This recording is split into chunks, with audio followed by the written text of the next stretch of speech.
Batzutan, lanak daude animalia guztiek, hegaztietatik iguanetaraino, tximeletek naiz tximinoek, jatorri bera dutela sinesten.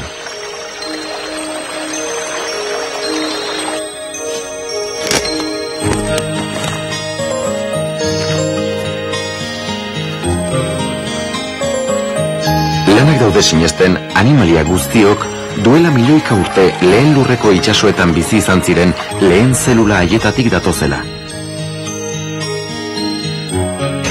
Baina hauxe da Charles Darwinen evoluzio teoriaren ondorio nagusia espezien jatorriari buruz. Teoria honek dio, lurreko biziforma guztiek jatorri berbera daukatela. Milioika urtetan zehar, izaki biziak egitura desberdinak hartzen joan dira, ingurune desberdinetan irauna ahal izateko. Eta horrela, izaki arras desberdinak ditugu, izurdeak, arranoak, edota dortokak adibidez.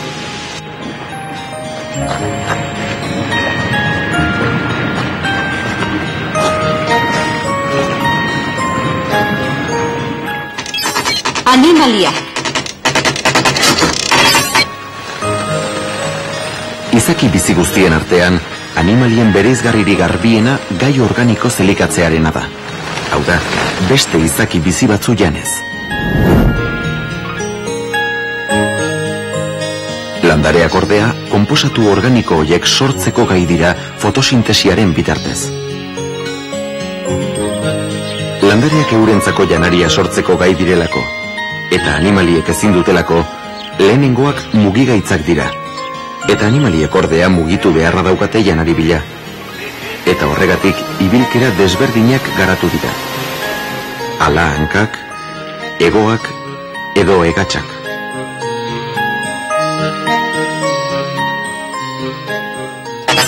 Protozooak edo animalia zelula bakarrak. Protozooak animalia mikroskopikoak dira, zelula bakarrez osatuak.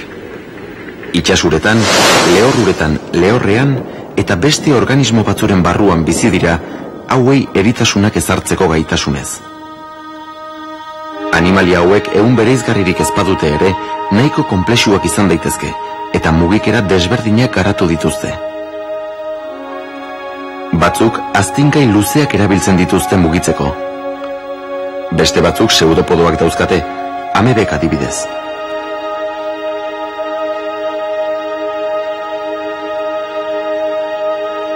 Badira mugitzeko iletxo txiki mordoa daukaten protozooak ere. Hauxe da paramezioaren kasua.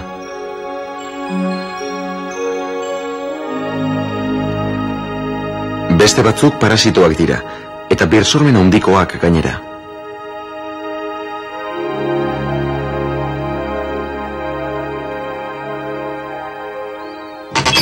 Metazooak edo zelulanitzak.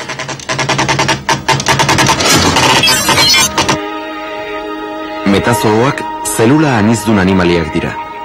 Zelula hauek funtzio desberdinak dituzten ehunak osatu zeratuta daude. Belakiak ezagutzen diren animalia zelulanitzik bakunenak dira. Uretan bizi dira, gehienetan itsasuretan, eta finko daude. Elikatzeko ura poro batzuetatik pasarazten dute eta janaria horrelaxe bildu. Konplexutasun eskalako hurrengo taldea zelentereoak dira. Hidrak eta marmokaren antzeko animaliek ahotzat eta uzkitzat zulo bakarra daukate. Arretan mordo izugarria dago. Biegunak dira eta ez daukate inolako maskor edo ezurreria igartzekorik. Hiru taldetan banatzen dira euren konplexutasunaren arabera. Batzu, luzangak, bigunak eta zapalak dira, bizio hau adibidez. Beste batzu har luze borobilak dira, aho eta uzkidunak, estezizarea esaterako. Anelidoek gorputza anelu edo eraztunetan zatikaturik daukate lurzizare honek duenez. Moloskuak evoluzionatuagoak dira.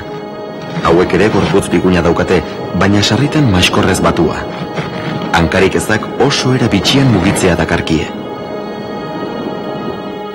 Talde honetan marraskiloak daude. Maskorra espiralean daukate, eta urtarrak naiz lehortarrak izan daitezke.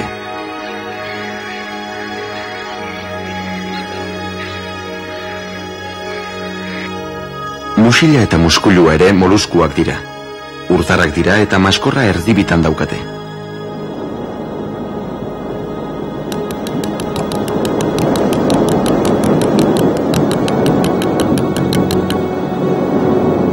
Badira moluskua handiagoak ere, txibiak, txokoak edo olagarroak adibidez.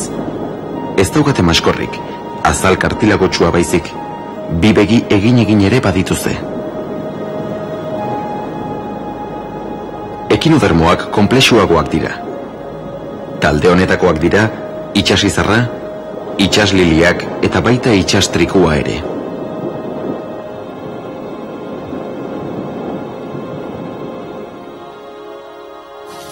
Hainbeste zangodun animalia hau artropodoen taldekoa da, talderik ugariena berau.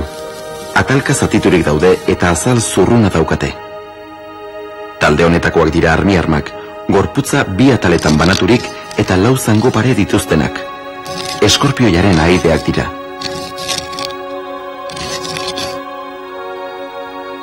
Itxura zantzekoak, baina gehienetan uretakoak, maskordunak ditugu, brankiar nasa daukatenak.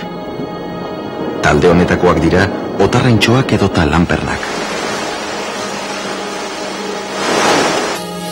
Beste artropodo batzuk, zango hau esaterako, lehortarrak dira, eta enborra eraztunetan banaturik daukate, eraztun bakoitzeko bat edo bi zango parez.